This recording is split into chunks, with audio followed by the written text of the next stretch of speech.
E pessoal católico ligado no YouTube, prosseguindo então com o nosso diário de leitura do livro A Politização da Bíblia, de Scott Hahn e Benjamin Winkler. Hoje nós veremos dois pensadores que são Descartes e Thomas Hobbes.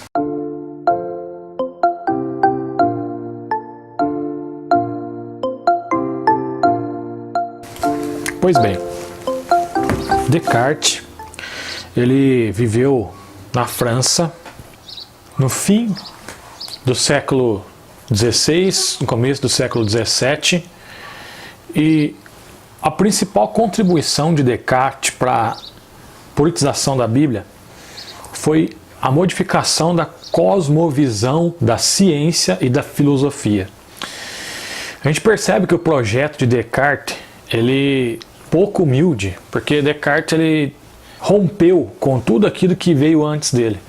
Ele dizia que essa questão de pensadores que vão contribuindo e fazendo como se fosse um edifício de vários tijolos de contribuição na filosofia e na ciência, não era uma coisa boa, que na verdade uma filosofia, um sistema, inclusive foi ele que inaugurou essa questão da epistemologia. O método ele deveria ser como se fosse um bloco monolítico, que uma só pessoa fizesse esse instrumental então de investigação científica. Então ele rompe com toda a filosofia antes dele para afirmar o seu próprio método, que é o método da dúvida cartesiana, e que só aceita como informação verdadeira e cabal aquilo que pode ser mensurado através da matemática e da mecânica. O método matemático mecanicista. Na página 337 vai estar escrito o seguinte: Descartes, porém, era mais do que um simples mensageiro de tendências históricas, iniciadas por outros. Sua peculiar combinação de ceticismo e método crítico logo produziu em muitos de seus admiradores uma abordagem inteiramente cética e crítica das Escrituras. Então é Descartes, através desse método cético, de duvidar de tudo aquilo que não pode ser comprovado matematicamente, mecanicamente, o pai do criticismo bíblico do século XVIII e XIX que aconteceu na Alemanha, onde as pessoas, os teólogos, os exegetas, eles vão duvidar, inclusive até dos milagres de Jesus, tentando explicar esses milagres de forma alternativa, de forma científica, através da psicologia, através da medicina, enfim. Diminuindo a natureza para algo que pode ser inteligido através da matemática e da mecânica, ele vai estar equivalendo então a mente do Criador com a mente da criação. Porque, perceba, irmão, se você lê um livro chamado, e aqui eu indico você a leitura desse livro, chamado A Arte de Ler, de Mortimer Adler, ele vai nos dizer que quando você tenta ler um trecho de algum livro, de um escritor, e você não consegue compreender aquilo, significa que você ainda não alcançou o nível intelectual daquele autor. Quando você se detém ali e de alguma forma você consegue compreender daquele estalo na sua mente e você consegue entender tudo aquilo que você não compreendia antes, o seu intelecto então ele se elevou ao nível daquela pessoa que escreveu aquilo, mas somente se você compreender realmente aquilo que ele escreveu.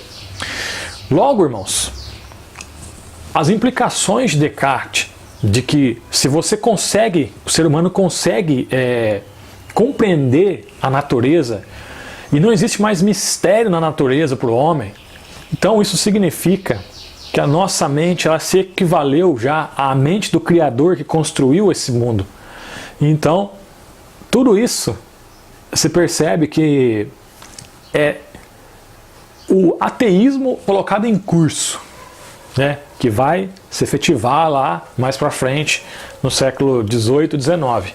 Na página 357 do livro Politização da Bíblia, os autores nos dizem o seguinte: primeiro, a nova explicação matemático-mecânica da natureza despoja inteiramente de mistério.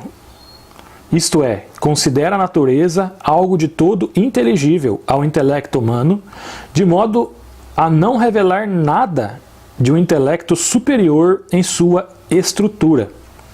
A sabedoria de Deus passa a identificar-se com a sabedoria do homem.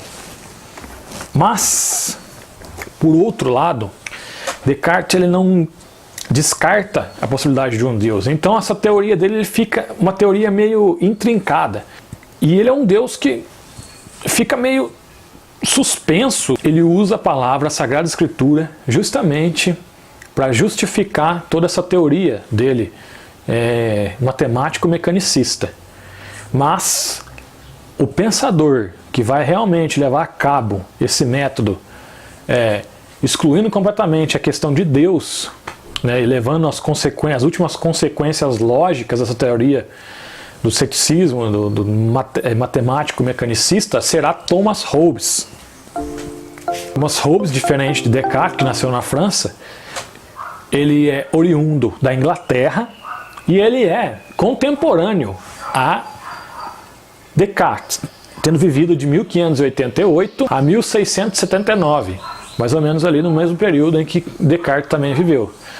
E ele conheceu a obra de Descartes, e ele foi influenciado por Descartes. Só que a diferença é que Hobbes, ao invés de dizer que a natureza ela pode ser cognoscível ao intelecto humano, e que existe também um Deus, não, ele cortou a questão de Deus. Então Thomas Hobbes ele é ateu assumido, o que causou para ele uma má reputação no tempo em que ele viveu, onde a religião ainda gozava de muito prestígio social. Nosso livro, na página 391, diz o seguinte: como já comentamos, Hobbes rejeitava o dualismo de espírito-matéria de Descartes, atendo-se à posição original exclusivamente materialista de Epicuro e Lucrécio, de modo que a própria alma humana era material e morta, e todas as ações e complexidades dos organismos vivos, inclusive dos seres humanos, reduzia-se à matéria bruta em movimento. Thomas Hobbes, no seu livro chamado Leviatã, ele vai apresentar a teoria do estado de natureza do ser humano, que é a seguinte: o que é estado de natureza? É o estado, é o ser humano antes da sociedade, como se existisse, né, na pré-história, por exemplo, não sei, talvez seja isso. No momento ainda que o homem não tinha se reunido socialmente, né, formado uma sociedade, ele vivia em pé de guerra, né, uma guerra de todos contra todos. Então esse é o estado natural do homem hobbesiano, onde todos se matavam entre si e tendo como ponto central o desejo de poder.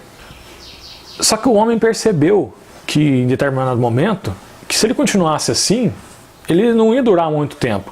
Então ele faz um pacto, e desse pacto se origina então o monarca, o rei. Todas as pessoas cedem o poder delas para uma única pessoa que legisla e executa as leis de modo a proteger então essas pessoas, porque elas não se matem mais entre si. Mas, por outro lado, Hobbes, apesar de ser um ateu, ele não descartava, por outro lado, uma influência de Maquiavel, ele não descartava a religião, porque a religião ela serviria, no caso, para fazer a manutenção da sociedade. Então, a Bíblia ela era utilizada como um instrumento para conter, então, o alvoroço das massas, né? O monarca, o rei, ele poderia se utilizar das escrituras, inclusive para justificar o seu próprio poder. É aí que surge, em Thomas Hobbes, que surge a questão da legitimação do rei com poderes divinos, né? O rei era escolhido por Deus para governar. Estava começando isso aí, a questão do absolutismo na Europa, né? Do rei que manda em todos, né? De forma absoluta. E Thomas Hobbes ele vai justificar isso, porque ele era um monarquista, né? Então, ele vai utilizar a Bíblia para justificar única e exclusivamente esse tipo de coisa, né? Então nós podemos ver, por exemplo, na exegese de Thomas Hobbes, por exemplo, que ele vai analisar lá no Antigo Testamento, quando o povo eleito sai do Egito, que o contrato social que eles fazem, né, é aliança com Deus. Mas para Hobbes não existe uma aliança com Deus, mas existe uma aliança entre Moisés, sendo líder, né, o monarca, entre aspas, de todo o povo eleito, onde todo o povo eleito ele vai ceder o poder de governo única e exclusivamente a Moisés, e Moisés vai se utilizar de Deus, da figura de Deus, para poder se legitimar no poder, como se ele fosse o mensageiro de Deus.